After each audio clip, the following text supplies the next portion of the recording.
Good morning, Congressman in Schock's office. I don't care if somebody is 27 or 67. If they're elected to Congress, they're not going to know everything.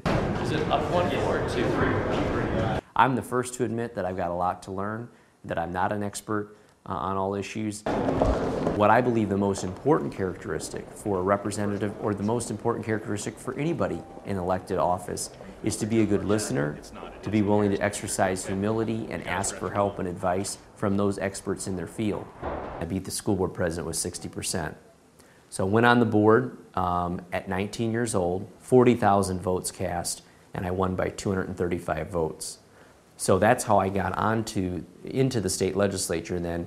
Was sworn in when I was 23. Loved my job as a state legislator. In addition to doing that, I was also in real estate development.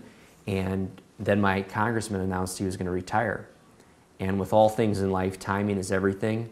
And this was an awesome opportunity for me to step up to represent even more people. Had to run against a Democrat and Green Party candidate in the general election this past fall. Ended up getting 59% in an open seat in Illinois.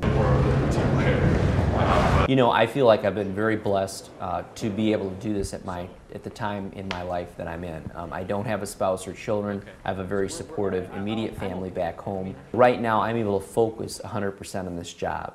To think out of 435 members in the Congress that I'm the only one in my 20s, I would argue that demographic of the country is one of the most underrepresented in the Congress. Popular guy.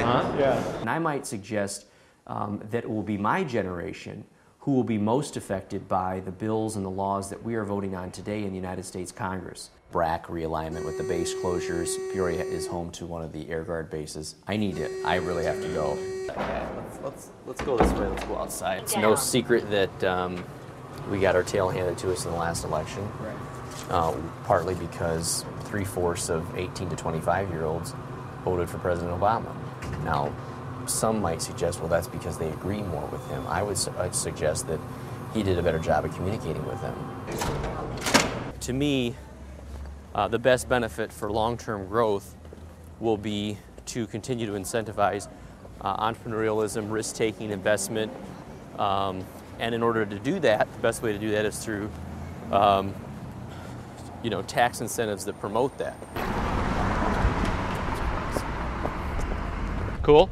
All right. I consider it an awesome privilege to be able to walk up the steps of the Capitol, past the security, and in the front doors of the Capitol on the House floor. Hopefully I'll keep doing it, a few years from now if I'm still here, but I think it's a great privilege.